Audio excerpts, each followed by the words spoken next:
tidak mengurangi kita untuk tetap fokus pada Tuhan dan menjadi baik kita akan sama-sama kata dihadapkan kita Yesus kita, yaitu Yesus Kristus yang menjadi kekuatan besar di hadapan berbagai dosa.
Tuhan.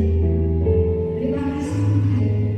Meskipun kami ada dalam rumah kami masing-masing, kami akan tetap teguh di dalam rumah Tuhan. Kami akan tetap setia di dalam rumah Tuhan. Karena kami tahu Tuhan, Engkau adalah Allah yang baik. Amin. Terima kasih Tuhan. Tuhan kami, kuasai kami semua Tuhan. Tuhan kuasa terus. Haleluya. Amin. Karena sudah merasakan, kalau saat ini kita melihat suasana ini sekarang keadaan ini, dan kita percaya kita punya Allah yang kuasa. Jangan pernah menyerah, jangan pernah kita berputus asa. Kita terus menantikan hidup Allah Yesus sendiri.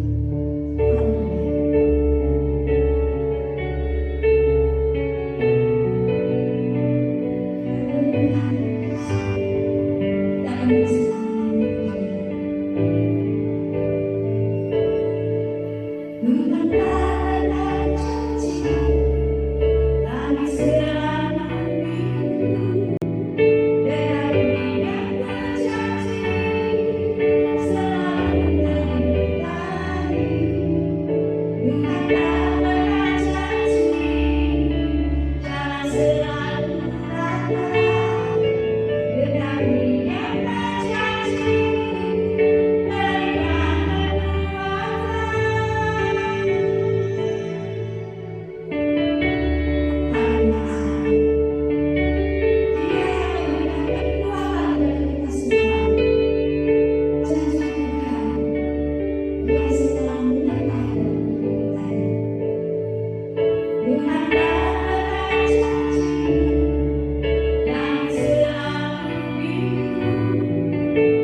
Bacaan firman Tuhan hari ini.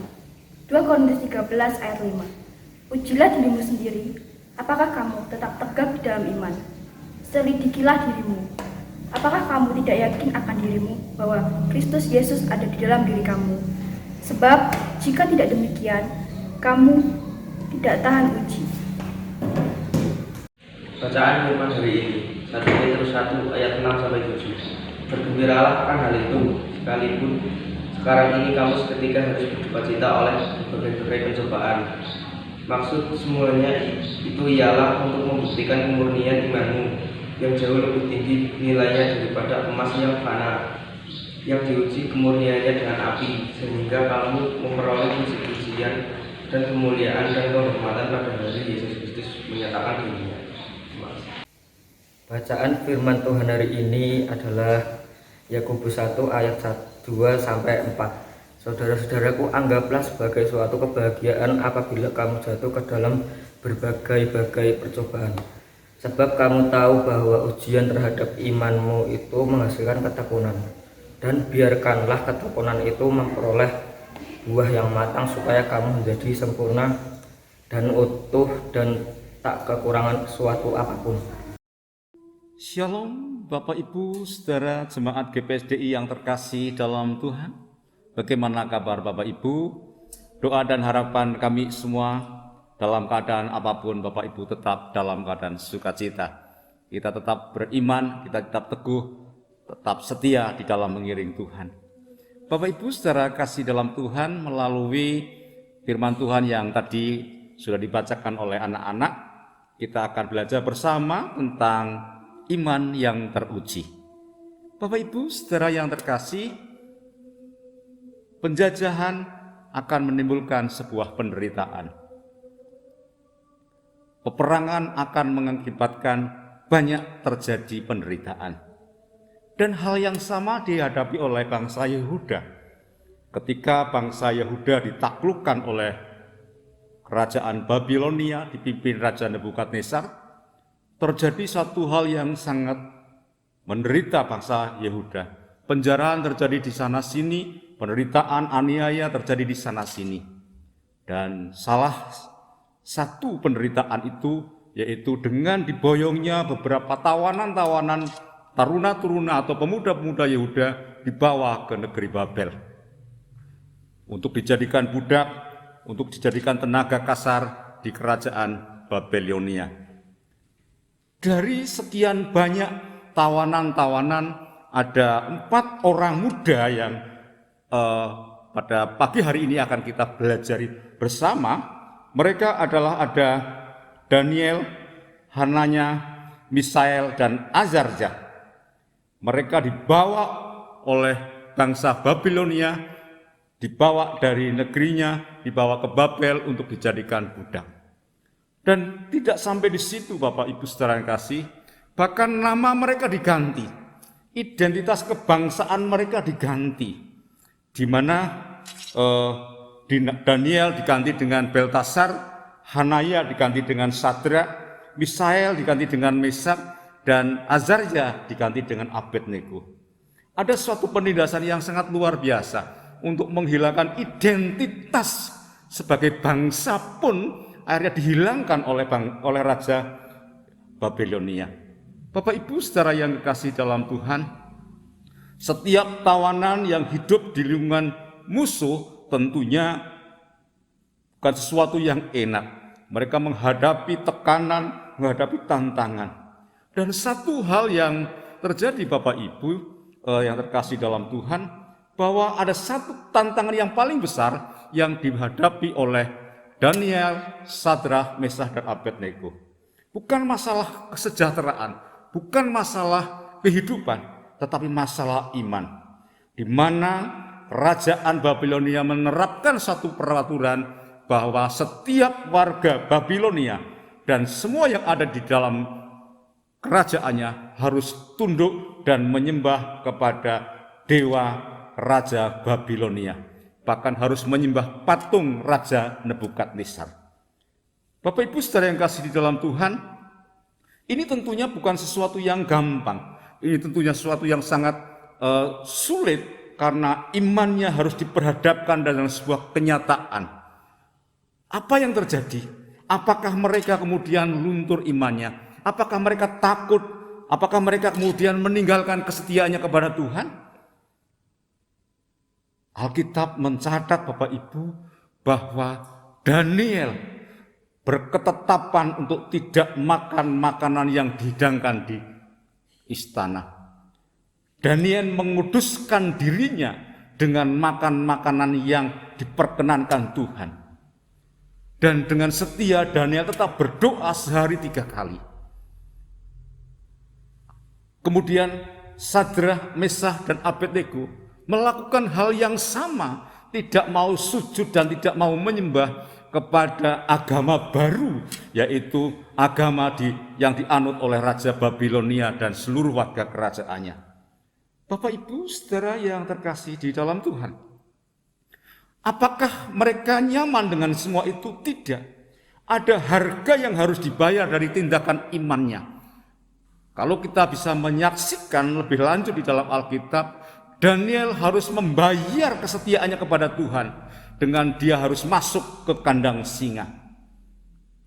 Dan Sadrah, Mesah, Abednego harus membayar imannya, harus masuk ke dapur api yang menyala-nyala. Bapak Ibu saudara yang kekasih di dalam Tuhan, ada hal yang menarik ketika Raja Nebukadnezar memerintahkan Sadrah, Mesah, Abednego untuk menyembah patung Raja Nebukadnezar.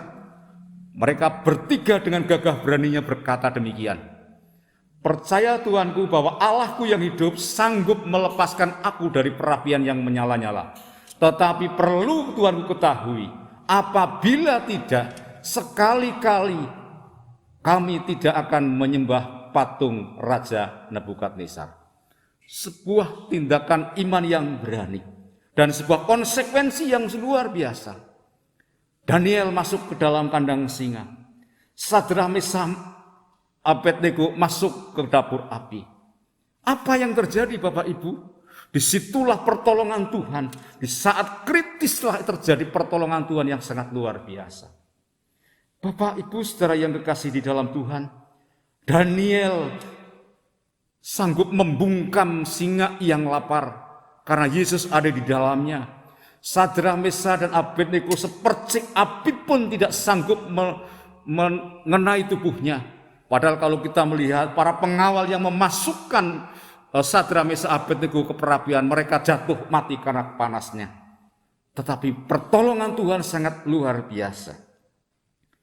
Bapak Ibu saudara yang terkasih di dalam Tuhan, bagaimana dengan tindakan iman kita saat ini?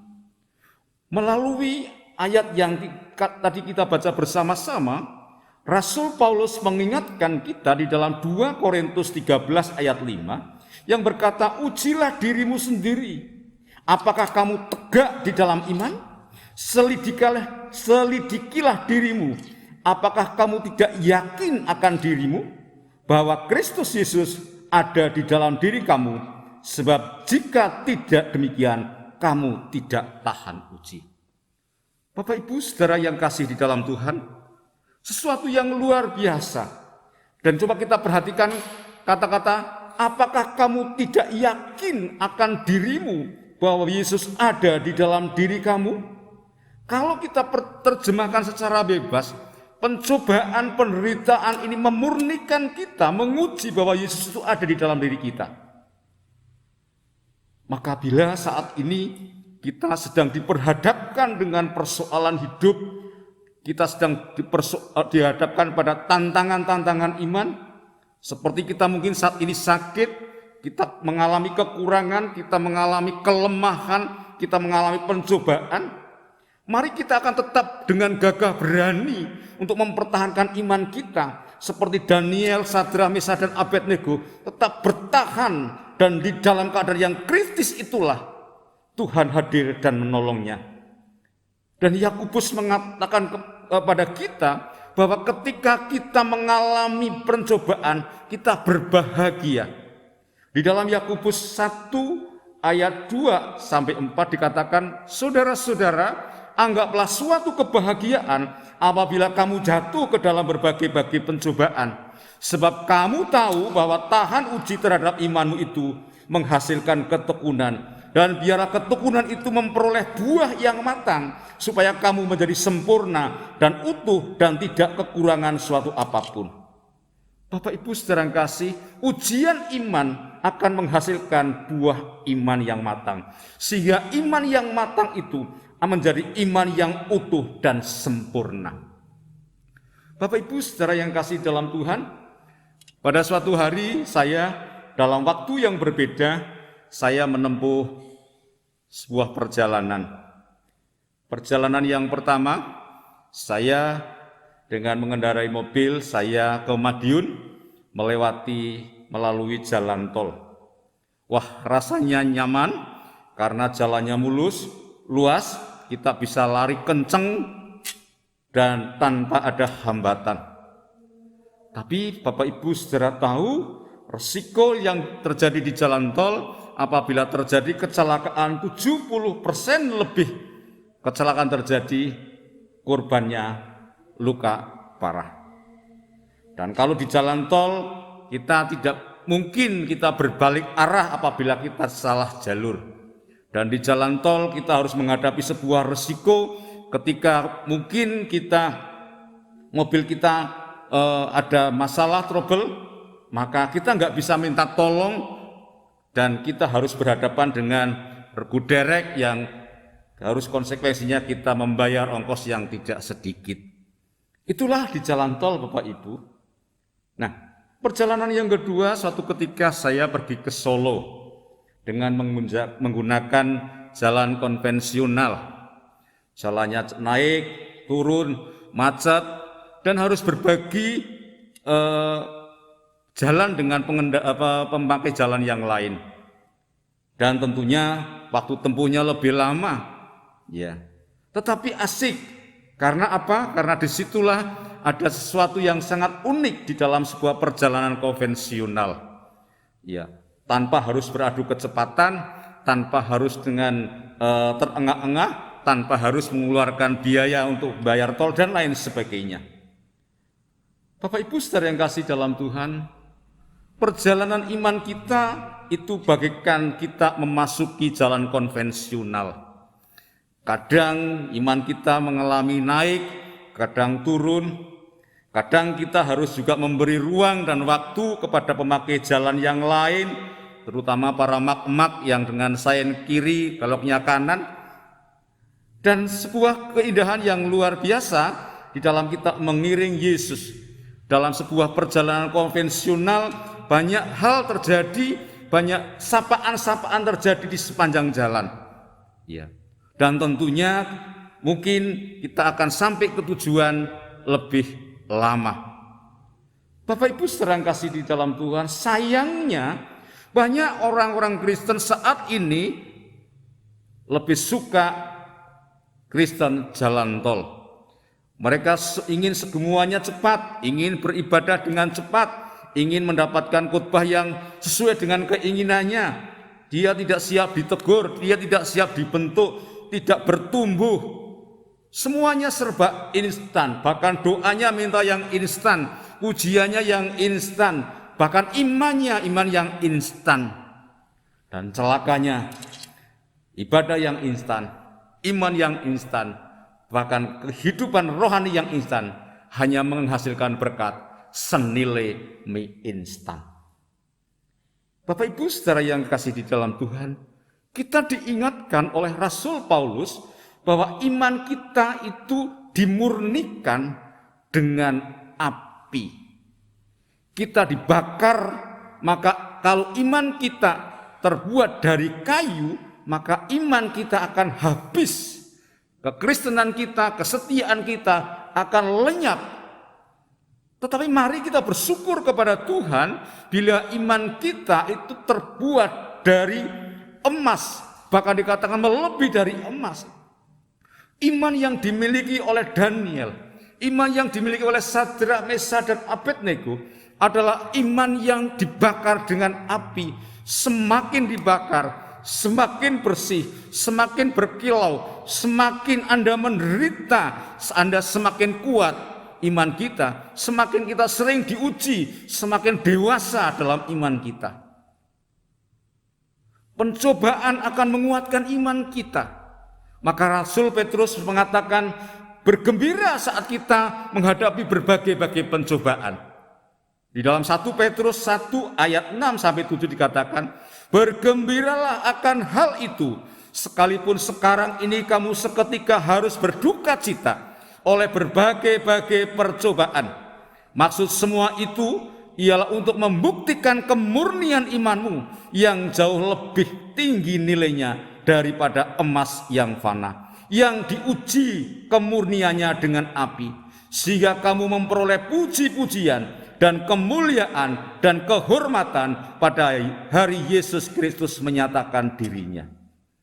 Bapak Ibu saudara yang terkasih di dalam Tuhan, dikatakan bahwa iman yang teruji ini melebihi emas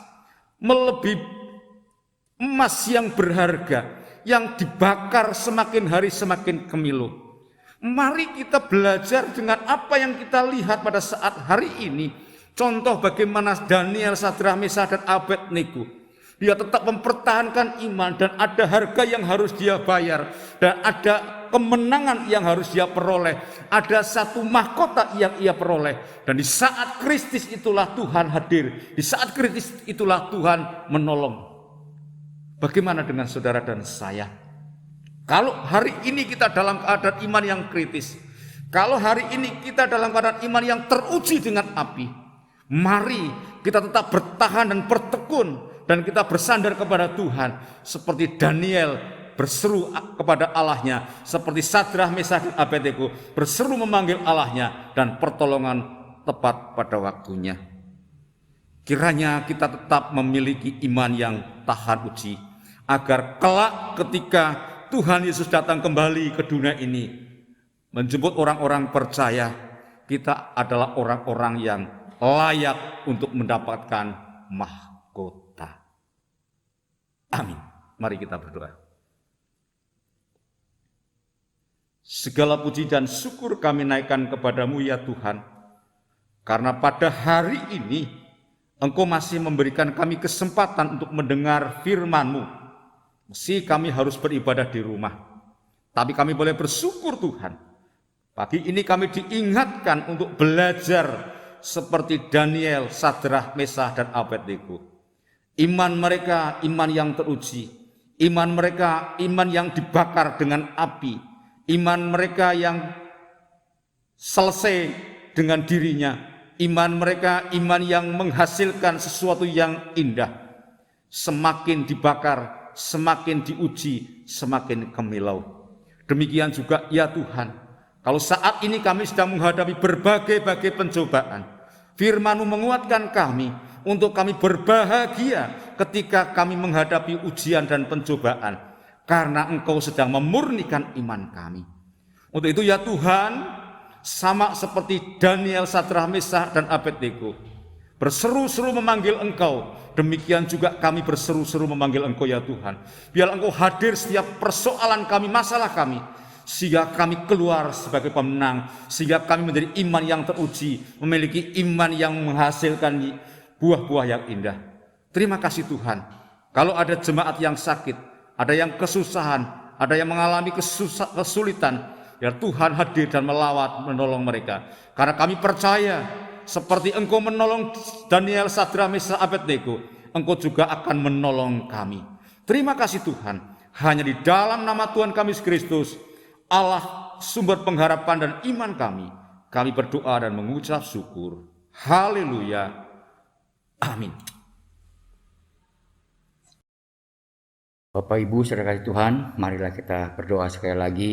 Kita sudah mendengarkan firman Tuhan untuk ibadah pagi hari ini, supaya Tuhan memberkati kita, Tuhan melindungi kita, menjaga kita di hari-hari yang penuh dengan kesulitan ini. Tuhan pasti bersama-sama dengan kita. Mari kita berdoa bersama-sama. Bapa kami dalam surga, terima kasih Tuhan.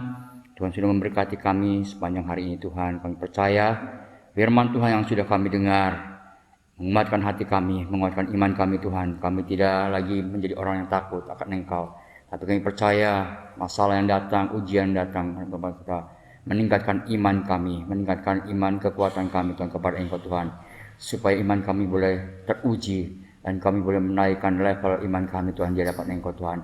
Nama Tuhan dipermuliakan, nama Tuhan diagungkan. Terima kasih Bapa di surga, terima kasih Tuhan Yesus, terima kasih Tuhan. Engkau juga memberkati seluruh jemaat Tuhan di tempat ini Tuhan. Engkau memberkati anak-anak Tuhan di tempat ini Tuhan, baik sekolah minggu, baik kaum muda remaja, baik kaum bapak ibu. Tuhan Yesus, Engkau memberkati kami semua Tuhan. Berkati mereka semua Tuhan Yesus. Yang masih sekolah Tuhan berkati sekolah mereka Tuhan.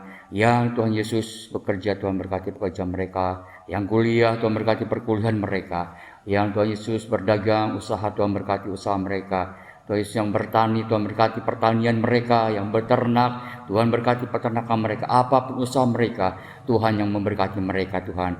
Berkati mereka dengan berkat-berkat jasmani, terlebih berkat rohani yang melimpah-limpah Tuhan. Kami juga berdoa, kalau ada saudara kami yang sakit Tuhan, Engkau juga menyembuhkan pada pagi hari Tuhan, sembuhkan mereka Tuhan. Kami percaya Tuhan sembuhkan sakit-sakit jasmani di dalam nama Tuhan Yesus. Kami percaya keluarga-keluarga yang sedang kena penyakit Tuhan, yang terserang penyakit, kami percaya Tuhan Yesus akan menyembuhkan mereka. Virus Omikron Tuhan sembuhkan mereka dalam nama Yesus. Tuhan menjamah mereka Tuhan. Tuhan memulihkan mereka dengan tangan kasih-Mu Tuhan. Tuhan kami percaya kuasa-Mu lebih besar daripada penyakit-penyakit kami Tuhan. Kuasa-Mu lebih besar daripada segala masalah kami Tuhan. Kami percaya Tuhan Yesus minggu depan kami boleh beribadah bersama-sama di gereja Tuhan. Bersama-sama oleh karena kondisi kami sudah dipulihkan Tuhan. Kondisi kami sudah disehatkan oleh Tuhan. Kondisi kami boleh Tuhan Yesus dipulihkan dan nama Tuhan dipermuliakan. Kami boleh sehati kembali melayani Engkau Tuhan dengan tubuh yang sehat, iman yang sehat Tuhan. Nama Tuhan dipermuliakan. Tuhan, terima kasih Bapa di surga. Terima kasih Tuhan Yesus untuk ibadah pagi hari ini. Kami percaya berkat-berkat Tuhan menyertai kami pagi hari. Bapak Ibu Saudara Tuhan, marilah kita angkat tangan kita. Tuhan Yesus, terimalah berkat yang dari Allah Bapa, kasih yang dari Tuhan Yesus Kristus, persekutuan yang Roh Kudus menyertai kita semuanya mulai pagi hari ini sampai selama-lamanya. Di dalam nama Tuhan Yesus Kristus kami sudah berdoa dan mengucap syukur. Haleluya, haleluya. Amin.